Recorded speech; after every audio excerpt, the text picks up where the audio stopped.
Bismillahirrahmanirrahim. Alhamdulillahirabbil alamin. Allahumma sholli ala sayyidina Muhammad wa ala ali sayyidina Muhammad. Alhamdulillah, ayahanda, bunda dan sahabat, saat ini kita sudah di hari ke-23 ya. Tidak terasa ya, Masya Allah, Masya Allah. Ramadan akan meninggalkan kita. Supaya kemudian Ramadan kita diampuni oleh Allah Subhanahu wa taala, bulan yang penuh ampunan, nanti selesai Ramadan kita disucikan oleh Allah Subhanahu wa taala. Ayo, kita akan membahas tentang bagaimana waspada dengan penyakit dan racun hati. Waspada kalau kemudian penyakit dan racun ini ada pada kehidupan kita. Dalam episode kali ini ya, kita akan membahas 4 hal tentang racun atau tentang penyakit dan racun hatinya. Maka kita kenali dulu penyakit dan racun hati dalam kehidupan kita ya. Yang pertama dari sisi berbicara. Ternyata berbicara juga bisa mengundang penyakit, bahkan racun hati kita. Kalau berbicaranya apa? 1, kalau berbicaranya berlebihan. 2, kalau bicaranya tidak berguna. 3, kalau berbicaranya ghibah. Apa itu ghibah? Nanti kita bahas. 4, kalau berbicaranya namimah. Apa itu namimah? Nanti kita bahas. Lalu yang kelima, kalau berbicaranya tentang pujian. Ternyata itu bisa menjadi penyakit dan racun hati.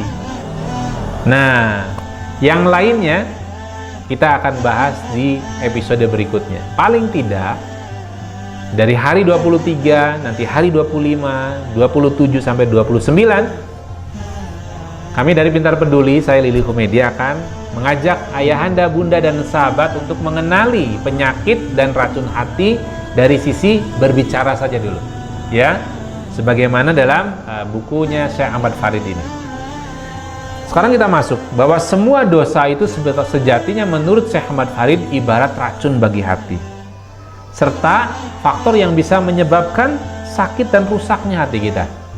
Dosa inilah yang membuat hati sakit dan keinginannya tidak sesuai dengan keinginan atau kehendak Allah Azza wa Jalla. Bahaya dosa bagi hati itu bagaikan bahaya racun bagi tubuh. Pernah kita keracunan? Nah, seperti itulah. Ya, menyerang tubuh luar biasa dan kita ingin sehat, itu butuh obatnya untuk bisa sembuh. Ibnu Mubarak menuturkan, aku melihat dosa-dosa itu bisa mematikan hati. Kecanduan dosa menyebabkan hidup seseorang terhina. Sementara meninggalkan dosa menyebabkan hati sehat, hati hidup. Sebaik-baik perkara bagi kita, bagi saya, ayahanda, bunda dan sahabat, menurut Ibnu Mubarak adalah apa? Meninggalkan perbuatan dosa. Karena ini bisa menjadi racun hati. Apa yang menyebabkan menurut Ibnu Qayyim al-Jauziyah bapak dan ibu kita Adam alaihissalam diusir dari surga? Karena dosa. Apa yang menyebabkan iblis diusir dari kerajaan langit, dilaknat, diubah lahir batinnya? Karena perbuatan dosa. Apa yang menyebabkan seluruh penduduk bumi tenggelam, bahkan air sampai naik menenggelamkan puncak gunung? Apa yang menyebabkan kaum Ad diterpa angin topan hingga mencampakkan mereka mati di muka bumi ini seolah-olah mereka batang kurma yang telah kering karena dosa? Apa yang menyebabkan teriakan kepada kaum Tsamud hingga hati mereka terlepas dari lambung-lambung mereka dan mereka mati? Apa yang menyebabkan desa-desa Al-Lutiyah kaum Nabi Lut musnah sehingga para malaikat mendengar lolongan anjing mereka, lalu dia membalikan mereka yang di atas menjadi yang di bawah dan menghancurkan mereka semua? Setelah itu mereka dilempari batu-batu dari tanah liat yang kering. Ini semua karena dosa. Ini menurut Ibnu Qayyim al-Jauziyah dalam kitabnya. Banyak hal yang kemudian bisa kita pelajari bagaimana dosa ini akan mengundang penderitaan. Ternyata tidak hanya hati kita, bahkan itu bisa merusak fisik kita dan bisa mematikan kehidupan kita. Nauzubillah min dzalik. Maka mari kita kenali ya penyakit dan racun hati. Apa pula yang menyebabkan berbagai siksaan, hukuman dan sebagainya, yang kemudian bisa menjadi kera dan babi. Ya, kita kenal bagaimana kemudian ada bangsa manusia yang menjadi kera dan babi. Di sini Allah mengingatkan, ya, yang mudah-mudahan menjadi satu motivasi buat kita untuk kita bisa mengenali bahwa perbuatan-perbuatan dosa ini akan merusak tidak hanya hati kita, juga fisik kita, dan bisa mematikan kehidupan kita. Di dalam surat Al-A'raf ayat 167 Allah mengingatkan kepada kita, A'udzu billahi minasyaitonir rajim. Wa idh ta'adzana rabbuka la yab'atsanna 'alaihim ila yaumil qiyamati man yasumuhum su'al 'adzab.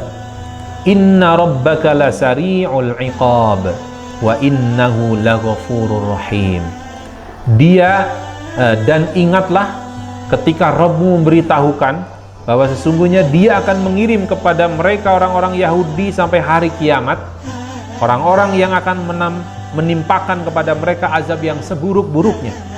Sesungguhnya Rabbmu amat cemat siksanya, dan sesungguhnya Dia adalah Maha Pengampun lagi Maha Penyayang. Surat Al-A'raf ayat 167. Jadi ayahanda, bunda dan sahabat, kalau kita membiarkan terus berbuat dosa, maka peristiwa siksaan, hukuman yang menimpa kaum sebelumnya, ya, itu juga akan menimpa kita, tapi dalam bentuk yang berbeda. Ya, dalam kegetiran kehidupan, kehinaan, penderitaan yang tentu yang lebih berbeda dari gambaran umat-umat sebelumnya.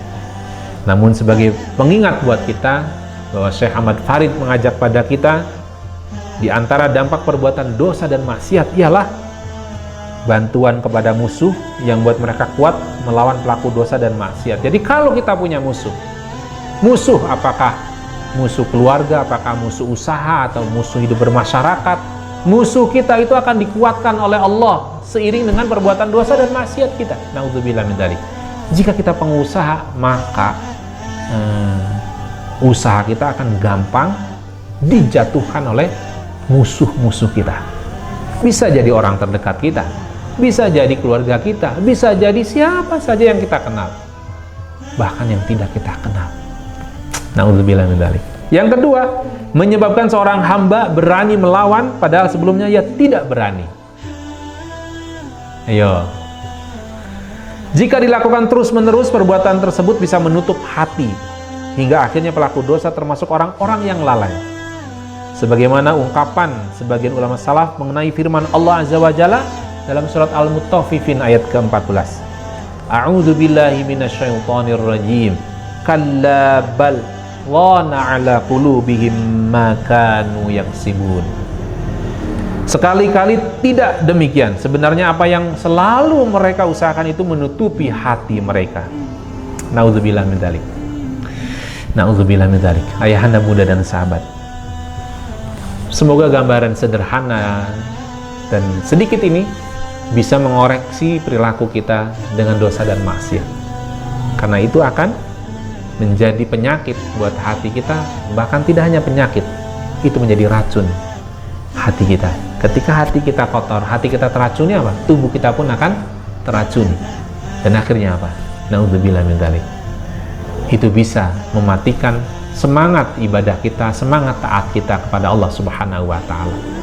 Tentu di bulan Ramadan yang mulia ini kita ingin berharap kita dimuliakan oleh Allah Subhanahu wa taala, apalagi di hari-hari 10 hari terakhir ini, masa di mana Allah mengutamakan, Allah memberikan ampunan yang begitu berlipat pada kita, bahkan Allah memuliakan di 10 hari terakhir ini. Kesempatan ini tentu tidak akan datang dua kali. Maka mari kita manfaatkan, hidup dengan hati yang bersih. Semoga bermanfaat.